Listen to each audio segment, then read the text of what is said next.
Hello everyone, once again welcome back to my channel maths and maths. और आज जो हम टॉपिक स्टार्ट कर रहे हैं वो है एवरेज। तो चलिए स्टार्ट करते हैं। सबसे पहले बात की एवरेज होता क्या है।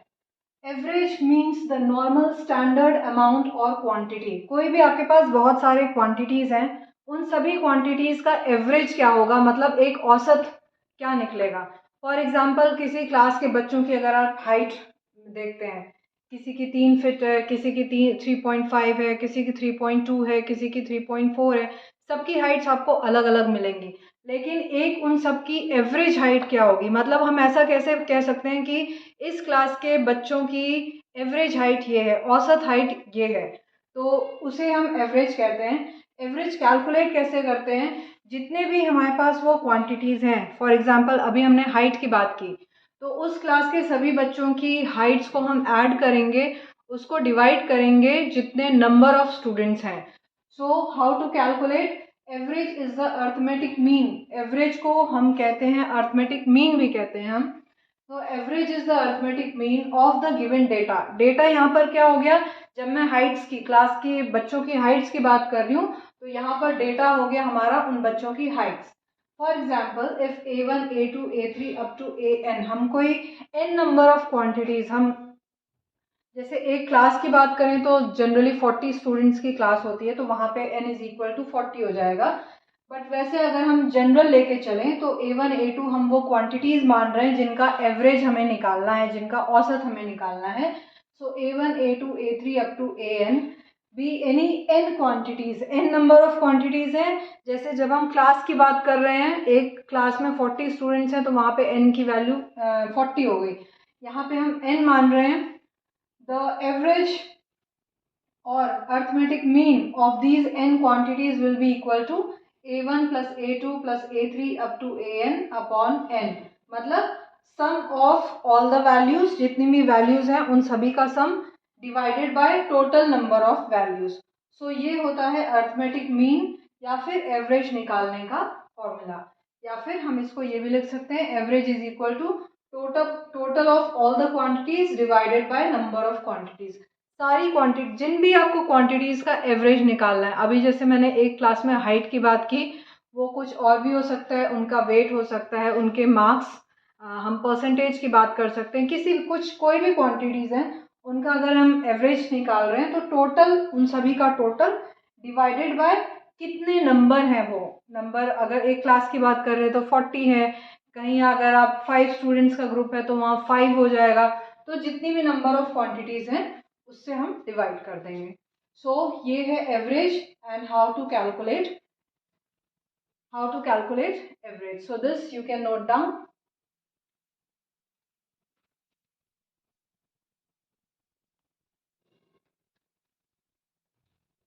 Okay friends, so now let us talk about properties of average.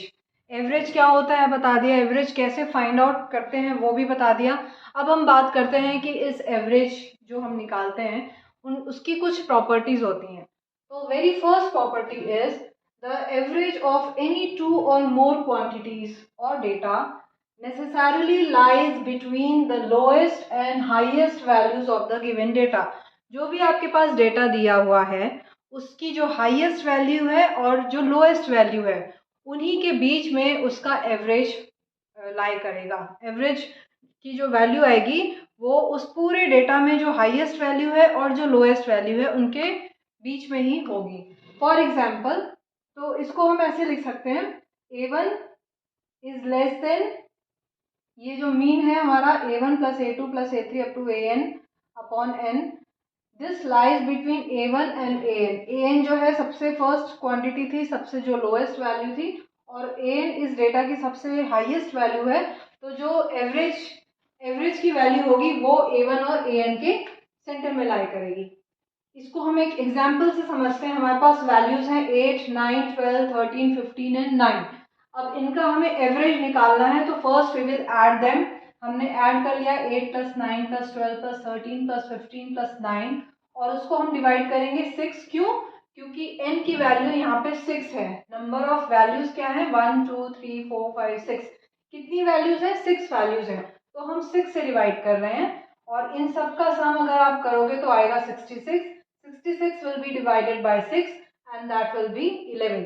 सो इन सभी क्वांटिटीज का एवरेज आया है हमारे पास 11। And according to the first property this 11 lies between 8 and 15, मतलब 8 स्मॉलेस्ट वैल्यू है इस डेटा की और 15 बिगेस्ट वैल्यू है इस डेटा की। तो जो 11 जो एवरेज आएगा वो स्मॉलेस्ट और बिगेस्ट क्वांटिटीज के बीच में कहीं पर आएगा। सो ये है फर्स्ट प्रॉपर्टी ऑफ एवरेज।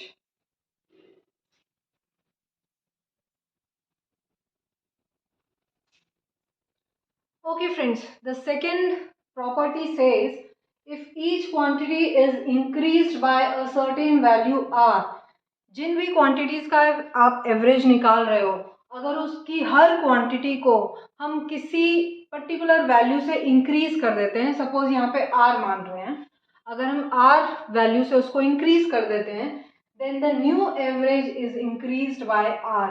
तो जो नया एवरेज आएगा r हर क्वांटिटी में ऐड करने के बाद, तो वो नया एवरेज भी जो है उसमें वो r से इंक्रीज हो जाएगा। तो जो हमने लास्ट अभी एग्जाम्पल लिया उसी में हम इस प्रॉपर्टी को प्रूफ करके मैं दिखा रही हूँ। तो उसमें हमारी वैल्यूज हमने ली थी 8, 9, 12, 13, 15 एंड 9। अब यहाँ पे हम उन सभी वैल्यूज में 2 ऐड कर रहे हैं, मतलब जो r हमने माना है हम हर एक वैल्यू में r ऐड कर रहे हैं। इस केस में हम r इज इक्वल टू 2 ले रहे हैं, तो हर वैल्यू में हम 2 ऐड कर रहे हैं। तो 8 + 2 हो गई, दूसरी 9 + 2 हो गई, देन 12 + 2, 13 + 2, 15 + 2 एंड 9 + 2। तो इनको अगर हम ऐड करेंगे 8 + 2 is 11, 8 + 2 is 10, 9 + 2 is 11, 12 + 2 is 14, 13 + 2 is 15, 15 + 2 is 17 and 9 + 2 is 11। तो अब नया एवरेज जो हमारा बनेगा that will be the sum of all these values divided by 6। इन सब का सम आता है 78 and 78 divided by 6 is 13।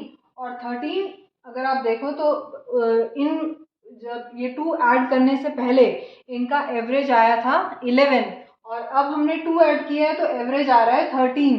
That means 13 जो एवरेज आ रहा है वो पिछले एवरेज से 2 ज़्यादा है।